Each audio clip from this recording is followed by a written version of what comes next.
Bismillahirrahmanirrahim. Assalamualaikum warahmatullahi wabarakatuh. Alhamdulillahi rabbil alamin. Wassalatu wassalamu ala nabiyyina Muhammadin wa ala alihi wa sahbihi ajma'in. Asyhadu an la ilaha illallah wahdahu la syarika lah wa asyhadu anna Muhammadan abduhu wa rasuluh. Jamaah rahimakumullah, puji syukur marilah kita panjatkan kehadirat Allah Subhanahu wa taala yang memberikan kita anugerah iman, Islam dan anugerah lain yang tidak terhitung jumlahnya. Kembali berjumpa dalam kajian Ar-Risalah Al-Jami'ah. Dan pada malam yang mulia ini kita akan atau masih meneruskan tentang Babul Haji, bab tentang ibadah haji. Pada kesempatan yang lalu telah kita gambarkan alur perjalanan ibadah haji, yang mana ibadah haji itu dimulai pada tanggal 8 sampai berakhir pada selesainya hari tasyrik, yaitu tanggal 12 Dzulhijjah. 8, 9, 10, 11, 12 dan 13, mohon maaf ya, sampai 13 Dzulhijjah. 6 hari pelaksanaan ibadah haji. Dimulai pada tanggal 8, yaitu jamaah melakukan ihram. Kemudian mereka menuju ke Mina, mabit atau tinggal di Mina pada tanggal 8 Dzulhijjah sampai pada tanggal 9 Dzulhijjah pagi hari. Setelah subuh, jamaah akan berangkat menuju ke sebuah tempat namanya Arafah untuk melaksanakan inti dari ibadah haji, yaitu wukuf di padang Arafah. Dimulai pada tanggal 9 pada waktu zuhur dan selesai pada waktu maghrib. Setelah itu jamaah haji akan berangkat menuju ke sebuah tempat namanya Muzdalifah, yaitu selepas tenggelamnya matahari pada tanggal 9. Berangkat menuju ke tempat Muzdalifah dan di sana melaksanakan mabit atau bermalam, yaitu jamaah bermalam melaksanakan sholat maghrib dan isya di jamak takhir qasar, dan kemudian bermalam di tempat tersebut sampai pagi hari tanggal 10. Tanggal 10 kemudian jamaah mereka akan berangkat menuju ke Mina untuk melempar sebuah jamrah yang bernama Jamrah Aqabah, atau disebut juga dengan Jamrah Kubro. Ada 3 jamrah, semacam tembok besar, jumlahnya 3 di Mina. Yang namanya pertama adalah Sughra, yang kedua namanya Wusta, dan yang ketiga namanya Kubro.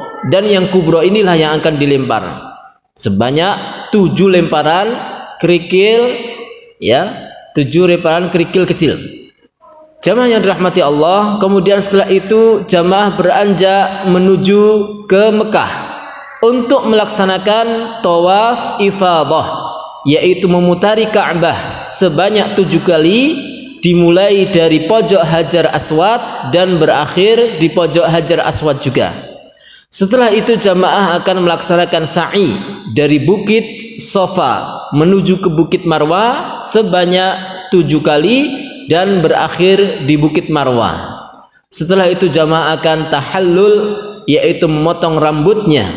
Bagi jamaah laki-laki adalah gundul yang utama atau memendekkan rambutnya, sementara jamaah wanita hanya memotong seruas ujung jarinya.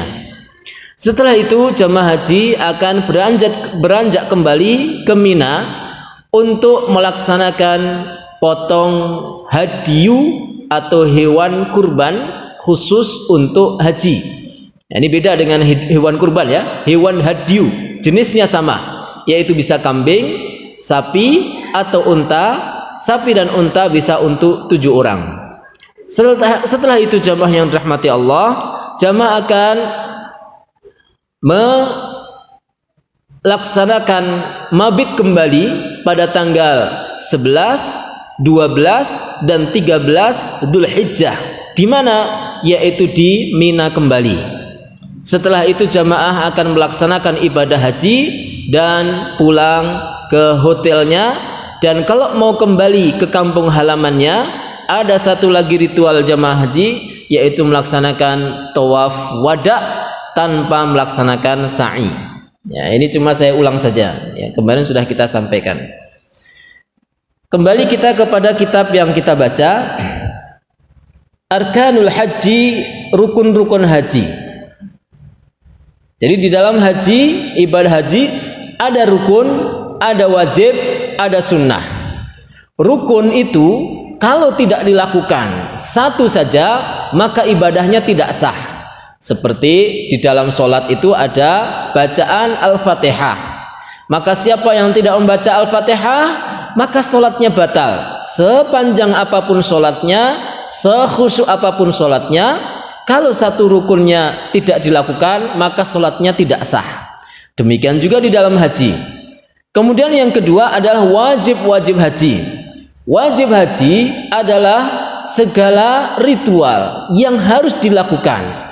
Namun kalau sampai ditinggalkan karena ada suatu halangan tertentu, maka ibadah hajinya bukan batal.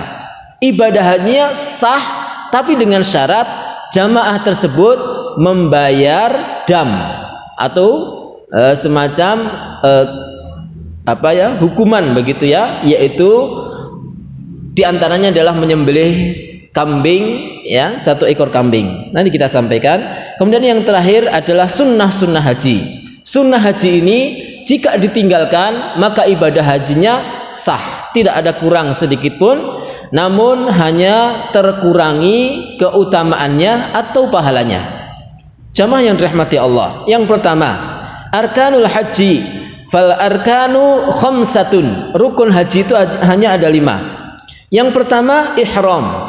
Apa itu ihram?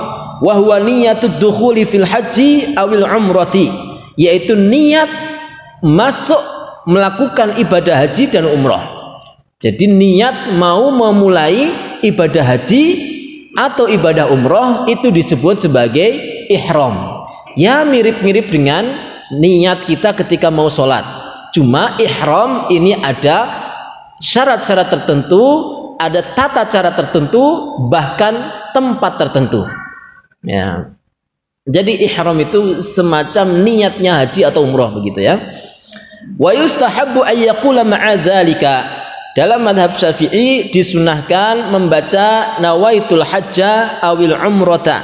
Aku niat haji atau umrah, wa ahramtu bihi lillahi ta'ala, dan aku ihram dengan ini untuk Allah Ta'ala. Tapi ini mustahab saja, tidak masalah. Wala yasihul ihramu bil haji illa fi ashhurihi. Tidak sah ihram untuk haji kecuali di bulan-bulan haji. Wahia Syawalun wa Dzulqa'dati wa asyru Dzulhijjati. Ya, ini adalah bulan-bulan bolehnya seseorang melakukan ihram. Ya, melakukan ihram. Tidak boleh seseorang itu meniatkan haji, mau melakukan ibadah haji di luar 3 bulan ini. Sekali lagi, bulan Syawal, ya, maka panjenengan misalnya mau berangkat bulan Syawal, kemudian jenengan sampai di batas yang namanya mikot, jenengan memakai pakaian ihram, sah.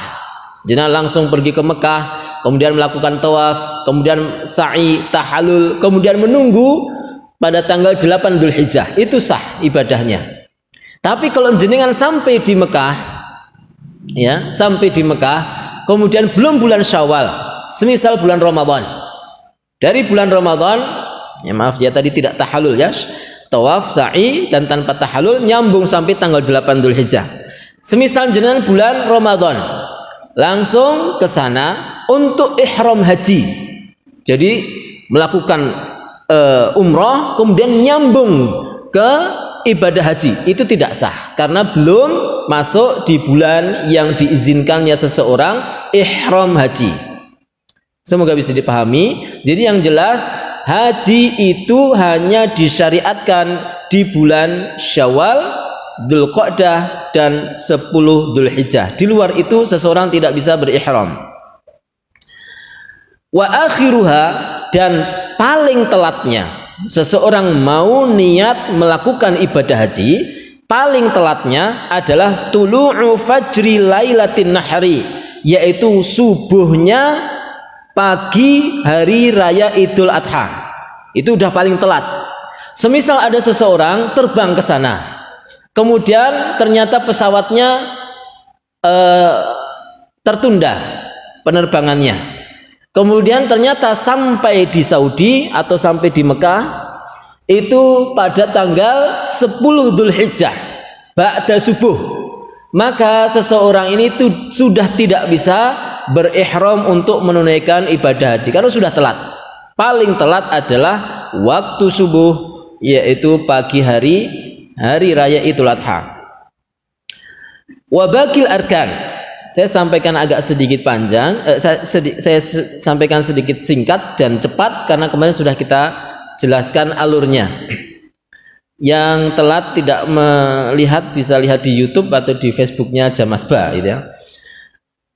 Wa akhiruha tulu'u fajri lailatin nahri wa baqil arkan, dan selain rukun ihram, sisa dari rukun yang lain adalah al-wuqufu bi Arafah, wukuf di Arafah, wukuf di Arafah, wa tawaful ifadah, dan tawaf ifadah, ini rukun yang ketiga, was-sa'yu, dan sa'i setelah tawaf ifadah, wal halqu, dan gundul bagi laki-laki, awit taksir, atau memendekkan rambutnya bagi laki-laki dan perempuan.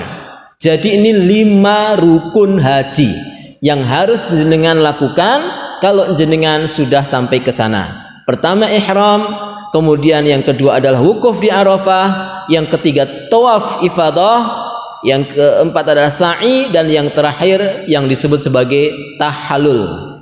Semisal ada seorang jamaah haji sampai di Indonesia baru tahu salah satu dari 5 rukun ini tidak dia laksanakan, misalnya tawaf ifadah, dia tidak melaksanakan tawaf ifadah, atau dia melaksanakan tawaf ifadah tapi tidak benar caranya, maka apa yang dia lakukan? Dia harus terbang lagi ke Saudi dan kemudian melaksanakan tawaf ifadah untuk menyempurnakan rukun tersebut. Atau seperti seseorang yang misalnya sampai di Indonesia nggak ngerti, rambutnya masih panjang, tidak dipotong rambutnya, maka dia harus kemudian segera memotong. Kalau memotong rambut di Indonesia bisa, kalau tawaf tentu harus balik ke Saudi, nggak boleh tawaf keliling Jamasba.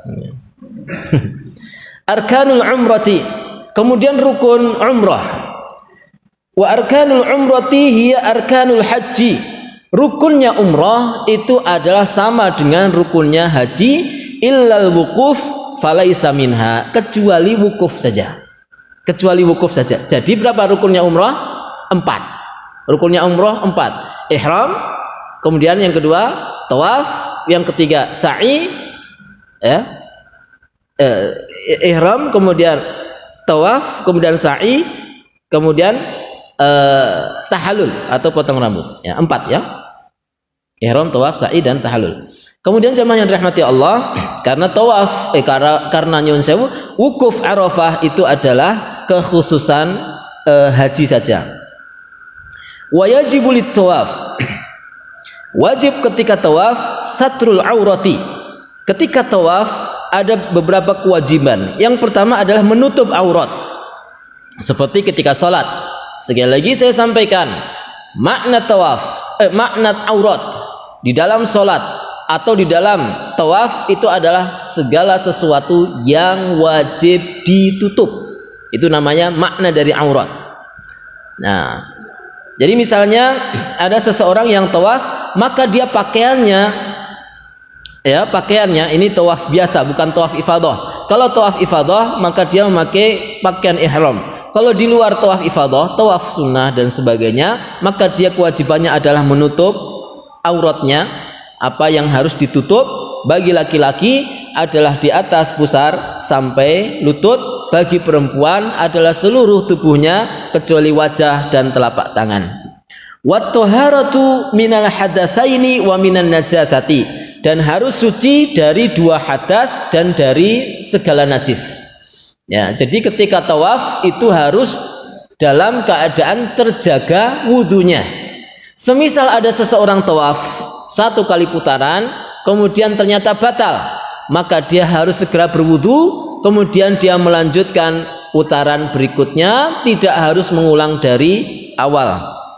Kemudian juga najis, semisal ada orang yang tawaf kemudian dia tidak sengaja menginjak atau kena kotoran burung misalnya, maka dia harus segera membatalkan tawafnya, menghentikan tawafnya, kemudian dia cuci bajunya dari najis tersebut, kemudian dia bisa melanjutkan putaran yang belum sempurna.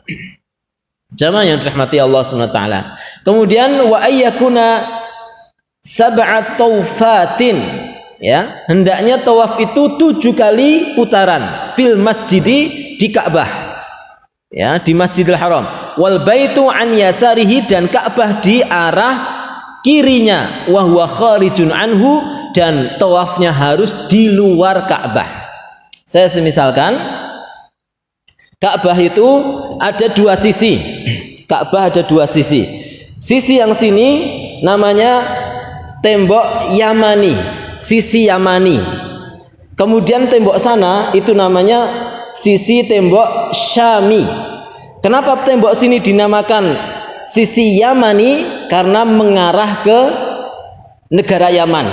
Yaman terletak di selatan Saudi Arabia. Maka Ka'bah itu sebelah selatannya, tembok selatannya namanya sisi Yamani.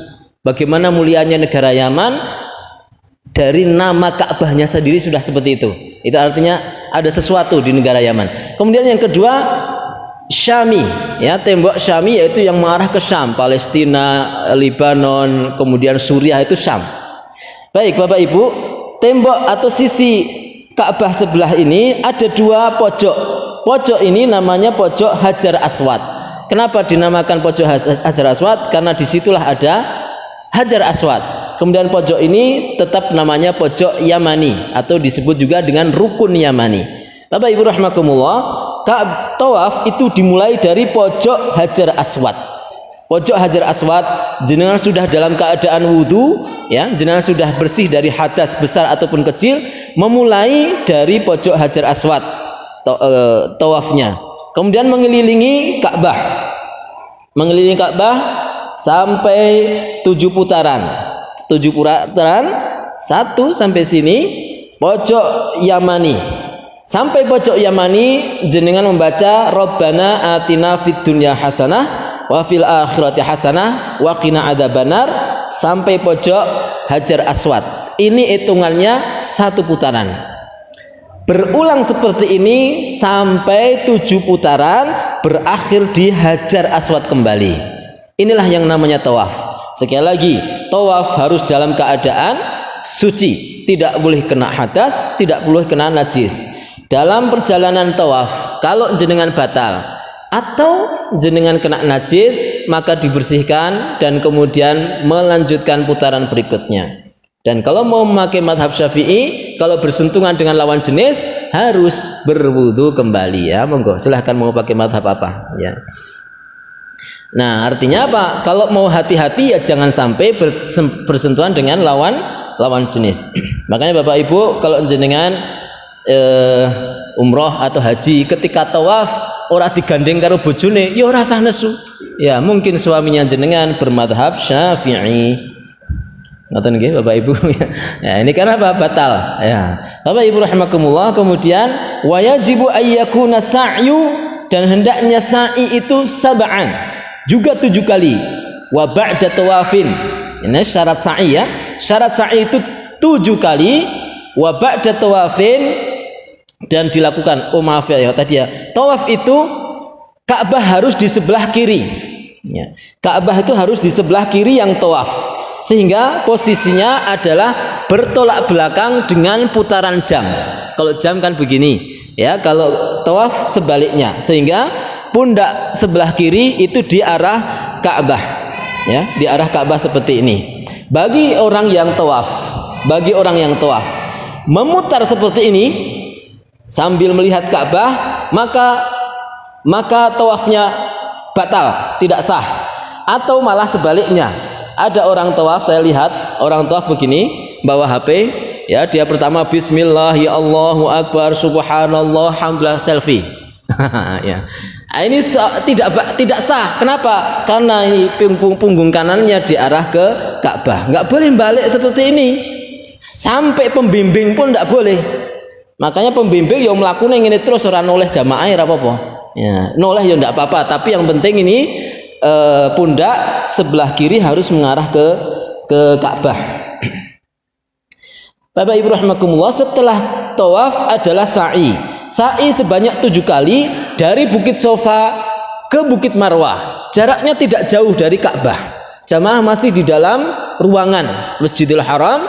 Kemudian di sampingnya langsung ada 2 bukit. Bukit jangan jenengan bayangkan seperti pajangan dengan pundong, ya. Ini hanya bukit kecil saja, hanya gundukan, mungkin ya setinggi tembok ini, ya, tembok ini turun begini aja lah, ya. Bukan bukit yang gede banget, enggak. Dan di dalam ruangan.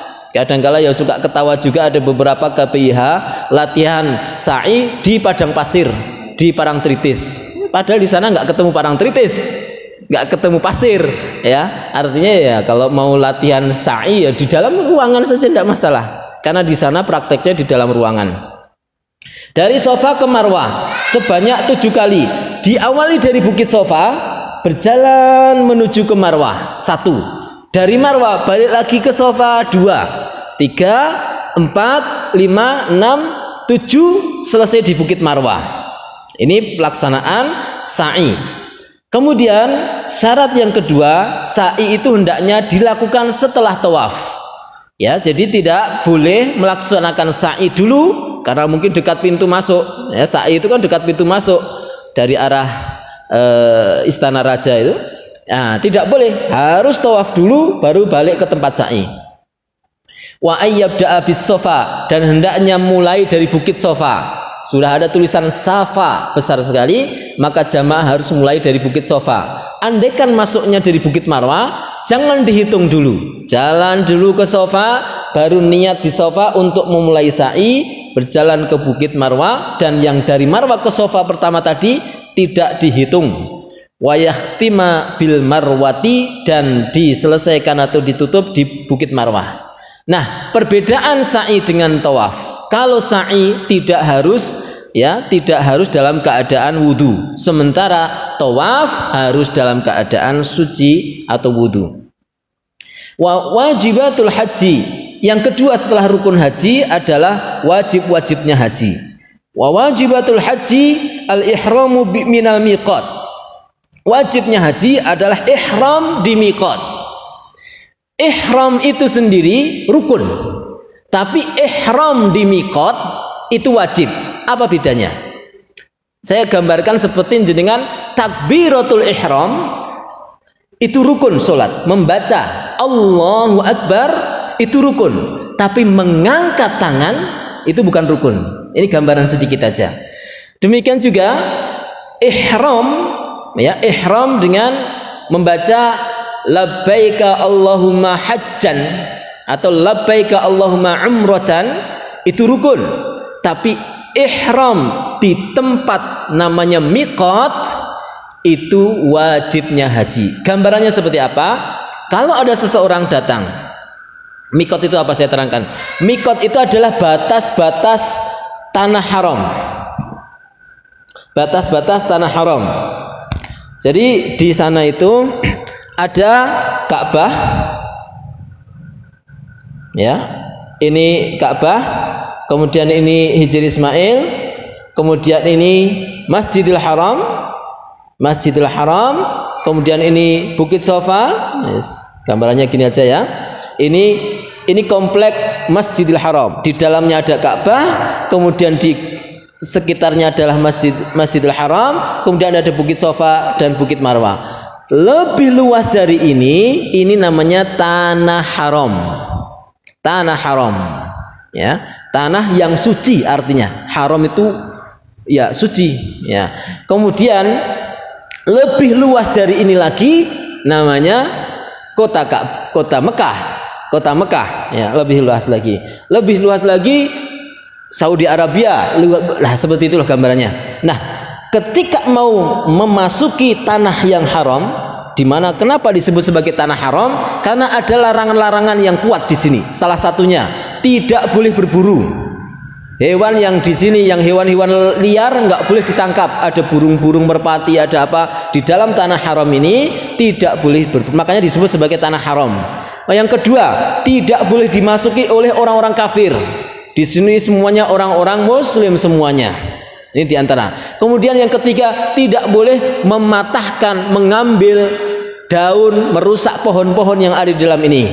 Ya. Kemudian juga diantaranya yang lain, tidak boleh ada peperangan dan ada banyak larangan di sini. Makanya disebut sebagai tanah yang haram, tanah yang haram. Nah, Bapak Ibu, di batas-batas tanah haram ini, inilah yang disebut sebagai miqat. Mikot-mikot ini banyak sekali. Mikot yang paling dekat dengan kota Madinah adalah namanya Dzulhulaifah. Nanti ada Yalamlam, ada Tan'im, ada Ji'ronah, ada Hudaybiyah, ada Tan'im, Ji'ronah, Hudaybiyah, banyak sekali namanya di sini. Nah, ini contoh-contoh dari mikot tadi. Nah, dari wajib haji tadi disebut adalah wajib haji, diantaranya adalah melakukan ihram di mikot ini. Nah, di mikot ini. Maka kalau ada seseorang melewati mikot, dia belum ihram, masih memakai pakaian biasa, belum mengganti dengan pakaian ihram. Sampai sini dia baru melakukan ihram. Dia baru mengatakan labbaika hajjan, dan kemudian dia mengganti pakaian dengan pakaian haji, pakaian ihram. Hajinya sah enggak? Sah, karena dia melakukan rukun yaitu ihram. Tapi dia meninggalkan wajib haji, yaitu ihramnya tidak di mikot. Maka dia nanti konsekuensinya membayar dam. Ini saya sampaikan kepada jamaah haji Indonesia. Banyak di antara jamaah haji Indonesia yang melakukan ihram melewati mikot. Ihram, walaupun ini monggo lah, ini khilafiyah para ulama Indonesia ya. Ada di sini katakan begini, posisinya begini. Seret, ini pesawat terbang. Seret begini. Kemudian di sini ini kota Jeddah. Sini kota Jeddah.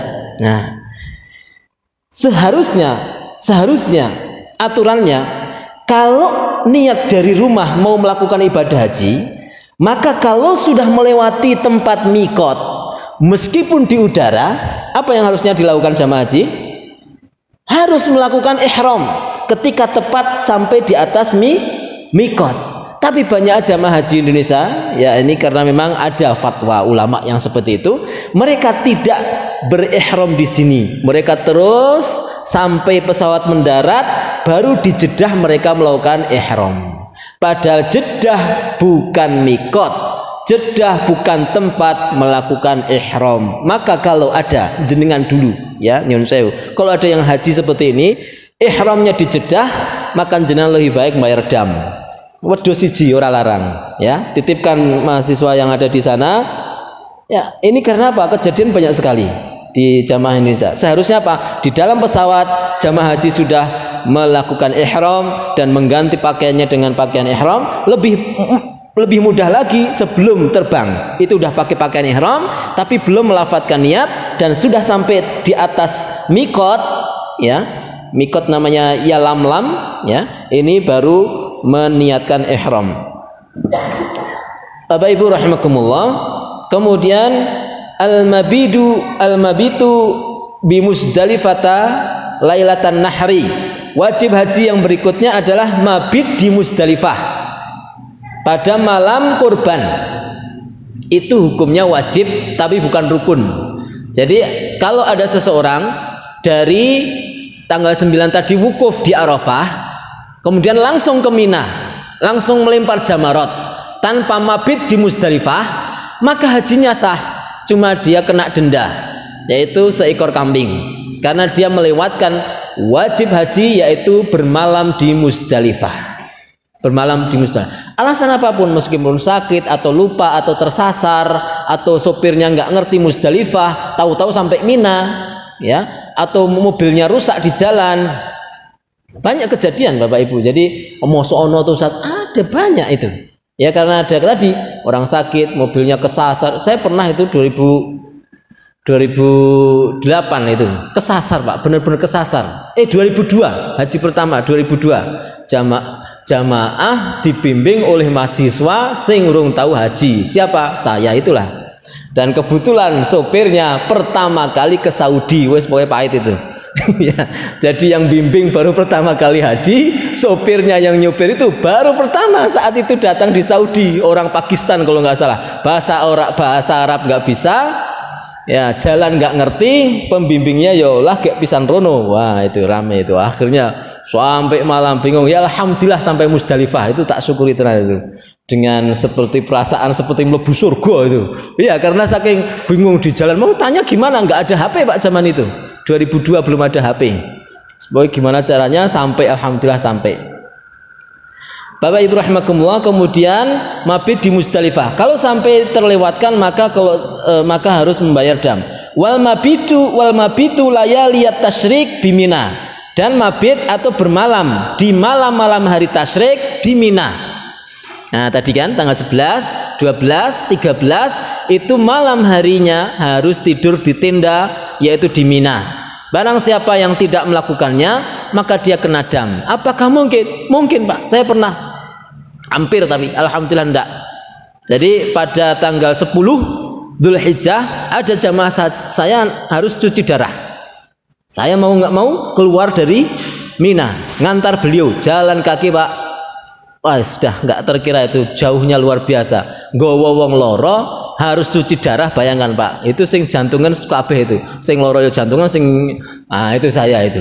Tahun 2014. Nah, sampai Bapak Ibu sudah keluar dari Mina, semua taksi nggak ada yang mau ngangkat.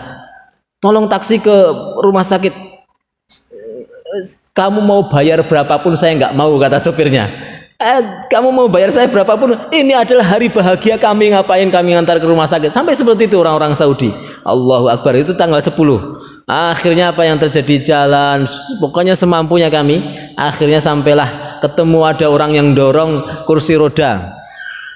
Wah, ini kalau saya ceritakan panjang, waktunya nanti nggak cukup. Luar biasa. Intinya saya bisa balik ke Mina itu jam 10-11 malam, itu luar biasa. Dan beliau bisa cuci darah. Alhamdulillah, sampai sekarang beliau sehat. Padahal cuci darah setiap seminggu 2 kali. Haji 2014, sampai sekarang 2022 beliau masih seger waras, luar biasa kan, Mbah Marsyahid namanya. Ya, Bapak Ibu rahimakumullah, wal mabitu layaliyat tasyrik bi Mina. Mabit di malam-malam hari tasyrik, yaitu di Mina, di lautan tenda tadi. Warramyu, dan melempar jamarah. Melempar jamarah tanggal 10, tanggal 11, 12, 13 itu hukumnya wajib. Kalau tidak bisa melakukan, nah ini perbedaannya. Kalau tidak bisa melakukan, boleh mewakilkan pada orang lain. Jadi jamaah tersebut tinggal di Mina, karena Mina sampai Jamarat itu jaraknya macam-macam, ada yang sangat jauh sekali. Saya dulu pernah tahun 2008 itu dapat Mina Jadidul Jadid namanya. Itu kalau bahasa Arab itu jenengan guyu itu. Mina baru yang lebih baru. Jadi ada pelebaran Mina, sudah dilibarkan lagi. Mina jauh jembare ra umum, masih dilibarkan dan dilibarkan lagi. Jadidul Jadid namanya. Itu jaraknya adalah sekitar 8 kilo dari Jamarat dan tidak ada kendaraan Pak, harus jalan kaki, becak wiraono. Ya, jadi jalan kaki 8 kilo bolak-balik berapa? 16 kilo. Alhamdulillah masih muda Pak, tapi jamaah sing sepuh-sepuh luar biasa. Sehingga apa yang dilakukan kita? Yang sepuh-sepuh yang nggak bisa jalan 14 kilo, 16 kilo pun lenggahan di sini. Duduk di sini kita para pembimbing yang itu ya, luar biasanya, itulah nikmatnya haji itu gitu. Makanya jamaah itu luar biasa, banyak sekali kekuatan-kekuatan yang Allah berikan saat ibadah haji. Jenengan yang belum berangkat haji jangan khawatir Pak, Allah berikan kekuatan dan bisa luar biasa. Intinya Bapak Ibu rahimakumullah, boleh diwakilkan, titip balangke jumroh. Jadi kalau misalnya saya balangke untuk saya sendiri selesai 7, baru kemudian setelah itu balangke untuk yang titip. Saya pernah balangke sampai berapa orang. Kalau 5 ya berarti 5 ping 7. Allahu Akbar, rampung-rampung gitu. Ya itu. Nah, itu kenikmatannya nanti Ustaz Khalil bimbing insyaallah ya. Wa tawaful wada. Kemudian wajib haji yang terakhir adalah tawaf wada. Ya, tawaf wada itu adalah ketika sudah selesai hari tasyrik, sudah selesai semua, jamaah akan pulang ke hotel. Kemudian setiap hari melaksanakan ibadah di Masjidil Haram, ibadah bebas ya, tawaf sunnah. Dan kemudian kalau mau balik ke kampung halamannya harus melaksanakan tawaf wada atau yang disebut dengan tawaf pamitan. Sunanul haji, sunnahnya haji. Wa ammas sunanu fa kullu ma siwal arkani wal wajibat. Adapun sunnah adalah segala sesuatu selain rukun dan yang wajib-wajib. Ya, jadi pokoknya selain yang disebutkan di sini adalah sunnah. Contoh, tanggal 8. Saya tidak sebutkan di sini tadi, rukun dan wajib tanggal 8. Tanggal 8 itu pergi ke Mina, hukumnya sunnah. Membaca talbiyah, labbaik Allahumma labbaik, labbaik la syarika lak labbaik, innal hamda wan ni'mata laka wal mulk la syarika lak, itu juga sunnah ya. Dan juga mungkin amalan-amalan ibadah haji yang lain ya, berupa zikir-zikir atau bacaan-bacaan yang ada ketika tawaf, yang ada ketika wukuf di Arafah, mabit di Muzdalifah, banyak sekali. Tapi itu sunnah-sunnah saja dan tidak disebutkan semua di kitab ini, karena ini memang kitab-kitab yang ringkas saja untuk pengetahuan sementara. Wa man taraka ruknan lam yasih hajjuhu. Siapa yang meninggalkan satu rukun maka tidak sah hajinya. Wala yahillu min ihramihi hatta ya'tiya bihi. Tidak boleh halal dari ihramnya, artinya tidak boleh mencopot ihramnya sampai dia datang kembali kepadanya, menyempurnakannya. Wala yajburuhu damun wala ghairuhu, dan tidak bisa diganti dengan dam dan selainnya. Artinya benar-benar orang ini dianggap seperti belum haji. Meskipun sudah sampai Saudi, tapi dia tidak wukuf di Arafah, dia tidak tawaf di sekitar, tidak tawaf mengelilingi Ka'bah, maka dia dianggap bukan orang yang melakukan ihram sama sekali. Wa man taraka syai'an minal wajibat, dan siapa yang meninggalkan satu saja dari yang wajib, sahha hajjuhu, sah hajinya, walazimahu damun, dan dia wajib bayar dam. Wa alaihi ismun, tapi dia dosa illam yu'dzar, kalau tidak karena uzur. Kalau tidak punya kambing untuk membayar dam, apa yang dilakukan? Miskin. Kayak saya tahun 2002, mahasiswa dari Mesir, naik haji, utang, naik pesawat, naik kapal Pak, naik kapal dua hari dari Mesir sampai ke Saudi, 2 hari. Sampai di Saudi ya nebeng-nebeng, kadang-kala tidur di emperan hotel, kaya wong hilang Pak. Yang penting tekan Saudi waktu itu saya ingat waktu itu hutang $400 kepada teman itu, nggak punya duit, mahasiswa miskin. Gimana caranya bayar damnya? Adalah dengan berpuasa 10 hari ya. Itu jadi solusi bagi yang mau ngompreng ya toh, ketika haji itu 10 hari berpuasa dalam melakukan pelanggaran-pelanggaran ini. Bapak Ibu rahimakumullah, haji masih banyak sekali yang akan harus kita bahas, tapi saya cukupkan aja sampai sini. Semoga ini sedikit ada gambaran dan bisa memotivasi jenengan untuk menunaikan ibadah haji, atau juga sebaliknya bisa membuka memori kita indahnya perjalanan haji yang mungkin dulu pernah kita lakukan. Semoga Allah mudahkan kita semua dan seluruh keturunan kita untuk menunaikan ibadah haji, dan semoga bagi kita yang pernah ibadah haji, Allah berikan kita haji yang mabrur. Amin ya rabbal alamin. Sallallahu ala nabiyyina Muhammadin wa ala alihi wa sahbihi ajmain. Assalamualaikum warahmatullahi wabarakatuh.